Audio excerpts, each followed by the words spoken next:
Hello YouTube, welcome to my channel. My name is Scrub, the Tarnished. I'm an Elden Ring invader and I love to be a bad red man, and I record my invasions. Sometimes I talk over the recordings, sometimes I record and talk at the same time. And I like to be a non-consensual PvE disruptor, co-op disruptor, whatever you want to call it. So yeah, thanks for watching. This is a strength arcane build. We are defending the allegations against Mohg. We are doing Mohg a favor. We really did him dirty the first two and a half years this game has been out, and now the game's been out for longer than that, and we figured out that it was Mohg that was not the Mohg Lester. He was McLested. So we're providing justice and defending against his allegations, but I want to spit some facts towards you. So, did you know that the average human adult will have approximately 1.2 to 1.5 gallons of blood stored in the body? Did you know? Well, now you do. Think about that. That's like a, well, I don't know the systems of like liquid measurement because I totally forgot that in school.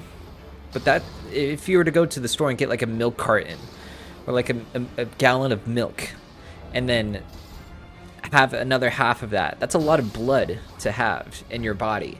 And then here's another fact. So the body has 60,000 miles of blood vessels, which is long enough to circle the entire Earth twice, which is pretty outstanding, right? It's crazy how intricate our human bodies are. But here's the thing. It takes a red blood cell less than a minute to move from the heart through the body and back to the heart. Those 60, or I don't know exactly those 60,000 miles it's being traveled, but still, it's crazy to see how intricate our internal, or the internals of our bodies are, right? Like, how is that a chance that we just have this, right? But anyways, thought I'd just spit some facts at you. This is a strength arcane build, so it's a strength bleed build, and I love strength bleed builds because they can not only do you have weapons that have good strength scaling, you also have really immense bleed buildup as well. So it's really easy to proc the hemorrhage effects when playing as a strength bleed build. Forgive me, I just got back from the gym not too long ago, and my brain is kind of like, it seems that I'm losing a little bit of blood in this brain to keep it thinking, but that's okay. So yeah, let me talk about the build. So this is a level 200 build. I've been enjoying level 200 invasions. I think having 50 extra levels compared to 150 is good in my opinion. I can play more comfortably. I can add a lot more endurance to my builds, because with the strength arcane build you need to invest a lot of points in strength and you need to invest a lot of points in arcane. So I'm running 60 strength. I could do 54 because when you two-hand it, that's, you add more damage onto your weapons when two-handing. I forgot how it works, but I'm sure some of y'all know how it works. But then I don't know, I just like to have as much physical damage as I can. And then I have 55 arcane as well. I would have allocated my stats a little smarter and wore the Mimic Tier Mask to grant me a +8 arcane boost, but honestly, I wanted to use the white mask. As much as I hate wearing this mask, I hate playing against all those white mask users that use the curved swords with the dual seppuku, the PvE builds. You know, you've seen plenty of those on YouTube, and I've seen plenty of those in invasions as well. So to be even wearing the same masks as those smart players is, it feels wrong for me to wear it. But there's a cool gimmick about the white mask, and I'll go into that later. But yeah, level 200 invasions, they're interesting. There's plenty of chances where you could get one shot because, you know, there's either super optimized builds or people who just don't know what they're doing and they're just leveling up every single chance they get in this game. But yeah, it's fun, but it's interesting. I honestly prefer it over like meta level right now. And then I also tried seamless invasions as well since I'm on PC, and that's an experience. So I'll be uploading a video on that soon, so stay tuned. I did it with an all caster build, so like an int faith caster, which was really fun. But the player base on seamless compared to vanilla Elden Ring is absolutely insane. There is a drastic change of player behavior. But again, we'll save that for another video. But it's been a fun time, so stay tuned for that. So 60 strength, 55 arcane, and then I could, like I said, I could use the mimic tier mask, but I didn't because I want to wear the white mask. And so the reason why you see all those people wear the white mask when doing bleed builds is because when there is the hemorrhage effect, or when there is blood loss in the vicinity, you get a damage boost when you have the white mask equipped on your good looking face. And so not only do I have that boosting my attack power when there's blood loss in the vicinity, I also have the Lord of Blood's Exultation. Now I don't know the numbers of, or like the percentage boost when there's bleed in the vicinity. So I'll do some research and then put the numbers on the screen. So I have those two things, but there's also an item that the DLC has given us. It's a new item, and it's, if you look on the bottom left, it's right there. It's called a Sacred Bloody Flesh. So when it's a consumable. So when you eat this item, you get an attack boost, and it increases your arcane once. And when I say once, it means that if you were to eat that once, you have an arcane boost. I think it gives you like 10 points in arcane, or 5, I forgot. Like I said, I'll put the numbers up. And then when there's blood loss in the vicinity, you get another attack boost. So it seems that the developers have given us a little bit of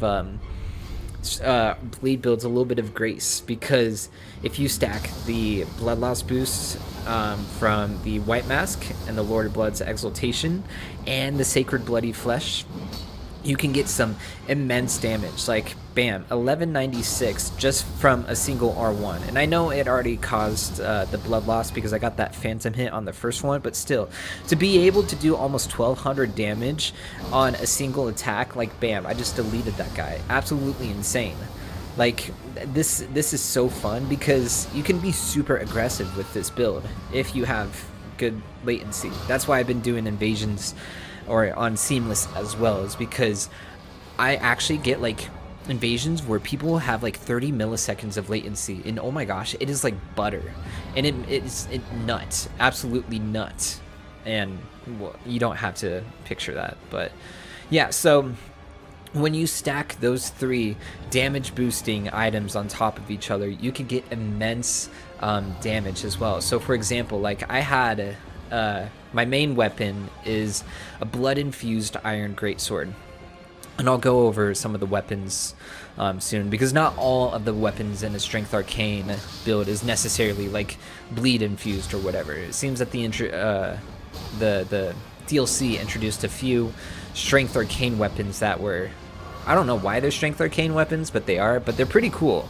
They're pretty cool. So an iron greatsword, a bleed infused iron greatsword at 60 strength, two-handed, has like 750 something damage.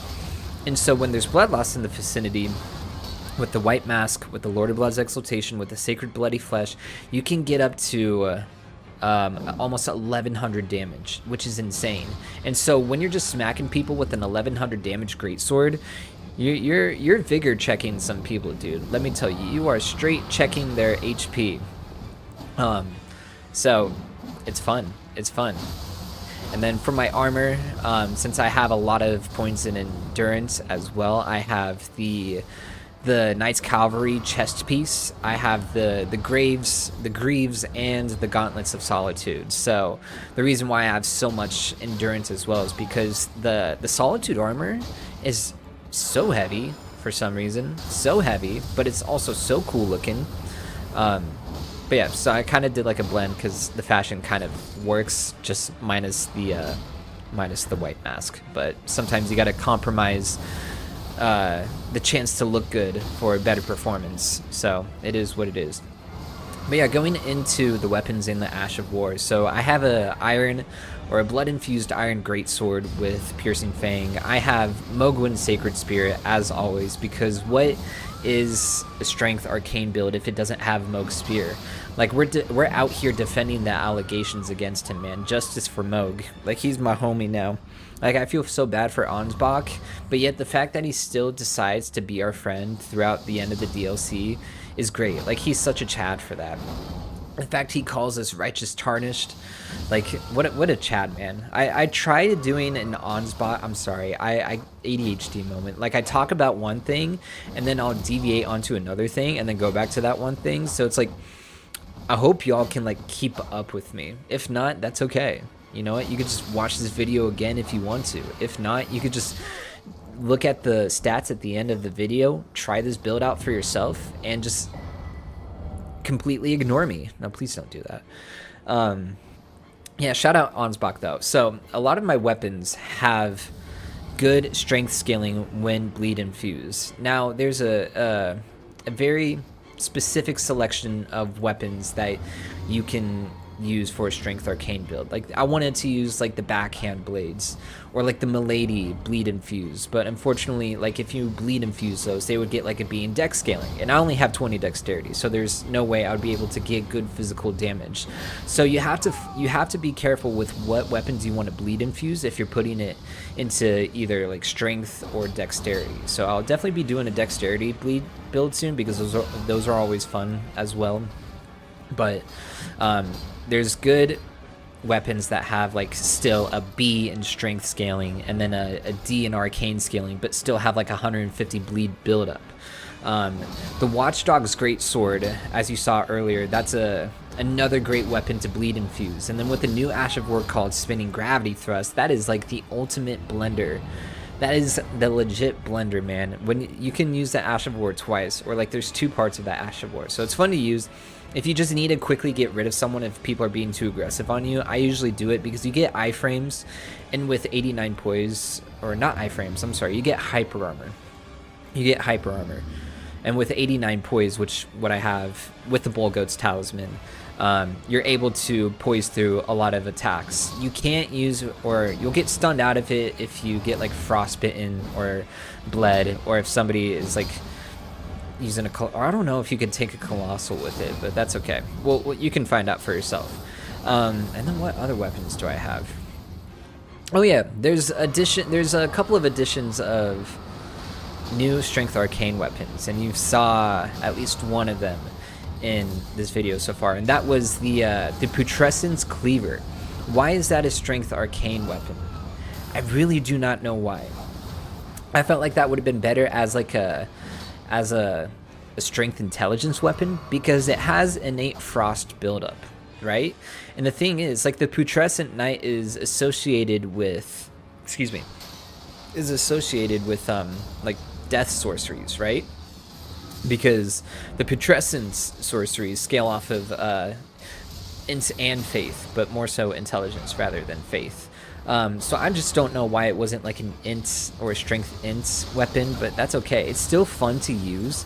It's a really strong weapon to use as well. The Ash of War is very interesting. You're doing some like weird acrobatics or whatever, but there's a chance that you can combo the first part of the Ash of War into the second part. You can either hold down the L2 button and just spin in circles and just execute people, or you could just do like or you could press R2 and do like a quick like 3-time or like triple spin or whatever. So it's good. And then the what's the other sword called? The Meteoric Ore Sword.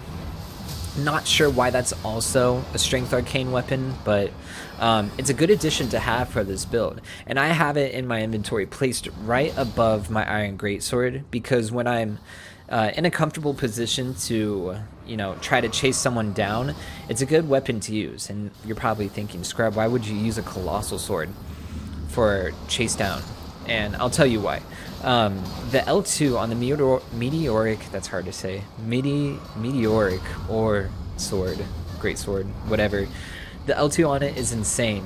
You do like this this lunge, or like this lunge here. I'll show you right now. Well, that's actually Waves of Darkness. Give me 1 second. Also, shout out that that perfumer for giving me a bubble. Here, let me show you. bam, look at that thrust. And then you could press L2 again, and you could do like this explosion, this AoE explosion. And it does a lot of damage. Sometimes you can't, if you connect the thrust and hit someone, there's a high chance that you'll be able to, or the enemy will be able to roll out of the second part of the Ash of War, which is okay. Yeah, going back to what I said about the white mask users, like the dual seppuku bleed PvE build, the top 10 PvE builds of all time Elden Ring. Look at me, I'm gonna just delete the boss and not have a good organic playthrough of this game. No, that's just me being facetious. Play the game however you want, but at the same time, it's just cheesy how fast you can just melt bosses and not really have a challenge.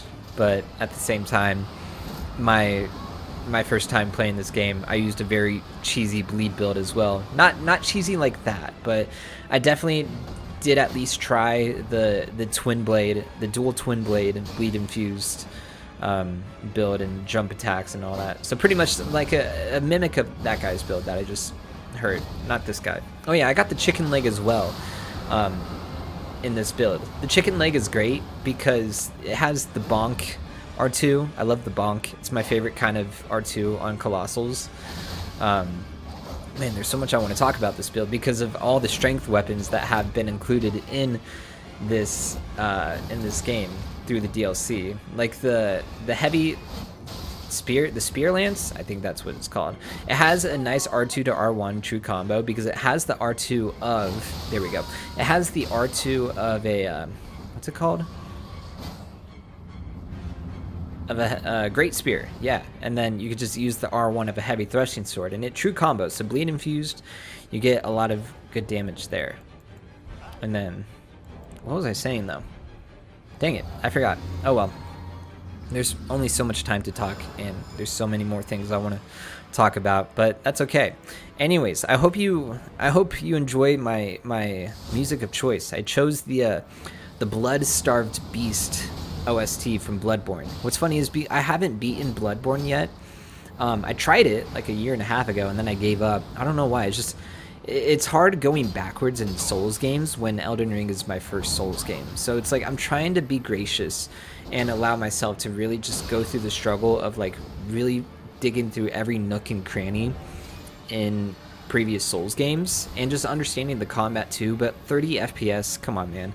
That is literally a nightmare. Like, I feel so bad for the hunters. They're living in a 30 FPS nightmare, but it is what it is. But I'll probably stream Bloodborne in the near future. Here's some more spinning gravity thrust action. Boom. Goodbye. Get deleted. So much damage just right then and there. But yeah, I hope the Bloodborne fans appreciate the music. I know it's kind of like very chaotic music. Honestly, I feel like I've listened to a lot of the Bloodborne soundtrack because I just love all of the Souls soundtracks. They're just so good, and it's just fun to listen to. Sometimes I'll listen to it when I work out, you know, just fantasize in my head that like I'm the Elden Lord playing or like beating all these bosses. Yeah, no, that's stupid of me to do. Honestly, I just need to be normal for once, but then again, what is that? So yes, anyways.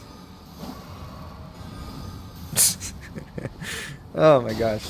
It's so funny because like people call me like the king of yapping, but it's fun to talk, right? Either I just love to hear myself talk, or I just get passionate about the things that I talk about.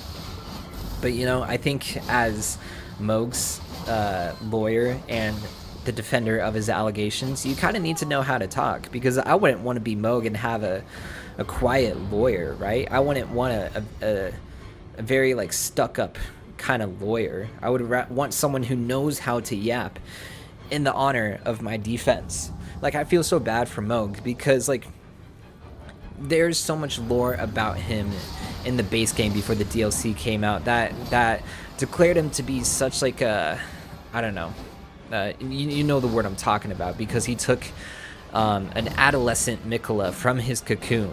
But the thing is, we find out that it was not Mohg's intention of doing so.